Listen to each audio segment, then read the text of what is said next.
income equals consumption plus savings. And if you like look at macroeconomics, like undergraduate textbooks, there's normally one of the first equations they start off with. It's got dark all of a sudden. So it's a very, very simple equation, and it's one of these equations which, in theory, in a sense, should always be true. For example, let's say I earn £200 in a year and I consume £120. What must I be doing with the rest? If I'm not spending that £120, it's what it must be. I don't know, in a mattress, under a mattress, in a safe in my house, in a safe at the bank. So it must be saved basically. So this should effectively always be true for every household and therefore for the economy at large, right? Is that the economy's income should be able to split into consumption, what is consumed and what is saved. It gets a bit more complicated if you bring in like firms and government and this kind of thing, but keeping it simple, this should be true for the economy at large. And just that simple equation allows you to make sort of, I don't want to say provable, but verifiable statements about what happens to aggregate demand. Is it me or is the lighting like literally all over the place? It's not me. I have to change it like 3 times. Okay, so for example, let's say I'll throw over to you guys. If savings goes up, ceteris paribus, what happens to consumption? So very simple question. Savings rises, ceteris paribus, what happens to consumption? So Debian says falls, perfect. Linearity decreases, harsh, lowers consumption, excellent. So pretty logical, right? If you're saving more, you're spending less. So where it can get a bit more complicated is what would happen to consumption and savings if income rises? Now, if you don't have an equation, that can be maybe quite difficult, but we have an equation. So any idea, guys, what would happen to consumption and savings if income rises?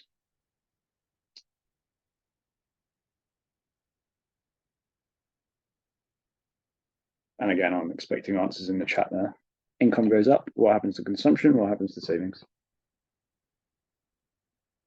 Harsh says both will increase. I like that answer. Anyone got any sort of contradiction? There is a contradiction if you bring in another sort of variable or factor. Ceteris paribus, both will increase. Dev says depends on the individual. That's true, but that's not a direction I want to go down, basically. Harmonand increase depending on interest rate. That's again very interesting and probably true, but let's say ceteris paribus, interest rate stays the same. Jenna says poor will spend more, rich will save more. Okay, that's a very helpful one. Okay, so typically if we assume ceteris paribus, both will increase, and Harsh's real answer spot on, that's how I would be thinking about it. Ceteris paribus, assuming the only thing that goes up is and consumption savings are the only things that change as a result, then they should both go up, right? If you have more money, you can spend more and you can save more. But what this depends on is the percentage of income that people want to save and the percentage of income that people want to spend. But again, if we're holding ceteris paribus, we're assuming those percentages stay the same. So for example, let's say we start with 100 and people are spending £60 and saving £40, then we can tell obviously that the rate of consumption is 60%. So people are spending 60% of their money. And let's again assume this is just like the average. And they're saving 40% of their money, right? So the rate of spending, and you will encounter this concept later on, which is why I'm bringing it up today. The rate at which people spend, there's a specific name for it, but again, you'll find out later, is 60%, 0.6, savings 0.4. So if we keep that constant and we double their income, and everyone is still spending 60% of their income, then their consumption will double and their savings will double if they're still saving 40% of their income.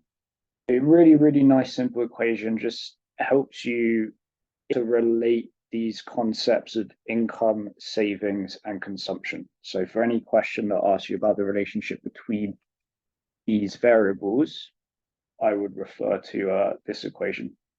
And the second thing sort of we've covered is that an important thing here is the rate at which people spend and the rate at which people save. But if we hold this constant, it won't make a difference, or it will mean that it's very easy to know what happens if income rises or if income falls. They'll both go up, they'll both go down. Again, the key exception is unless those rates of spending and saving change. So Jenna's comment was very interesting because richer people do tend to save a higher percentage of their income because they've got more money to save, and very poor people tend to spend all of their income because they have to survive. They have to spend everything. So their sort of rate of spending tends to be near like 100%. They're just spending all of their income. But okay, any questions? Let me know. Oh, Johnny said, does tax affect the result? Yes, great question. I'm going to get onto that next as it happens. That is the exact direction we want to go in next. So, okay, I'll assume no further questions on that then. So let's bring taxes into this. So one of my pet peeves in A-level economics teaching is the way students misuse the term income, especially in terms of the difference between real income, disposable income, real disposable income. So I want to be really clear about what disposable income is and when you should use it, when you should not use it. Because a lot of people, they say disposable income when they don't mean disposable income. So disposable income, which I'm just going for dy equals income minus taxes. Nice and simple. Okay, so therefore your disposable income plus the taxes is your overall income. And then if you take taxes, there's some other stuff that might be included, but we're going to keep it really simple. Take taxes away from your income, that's your disposable income. So what you have left after the government takes its share, basically. And you can expand this using the previous equation. You can play around with that a bit, like dy equals c plus s minus t. But again, this should hopefully make things very simple. Because if the tax rate increases, dy is going to decrease. You'll be subtracting more away from the total income. Disposable income goes down, and then consumption and saving with this remaining income would fall, ceteris paribus. On the counter, if the tax rate were to decrease, you'd have more remaining disposable income. So if this number decreases, less is being taken away from your income by the government, and then you'd have more left over, more disposable income, which then means you can spend more and you can save more.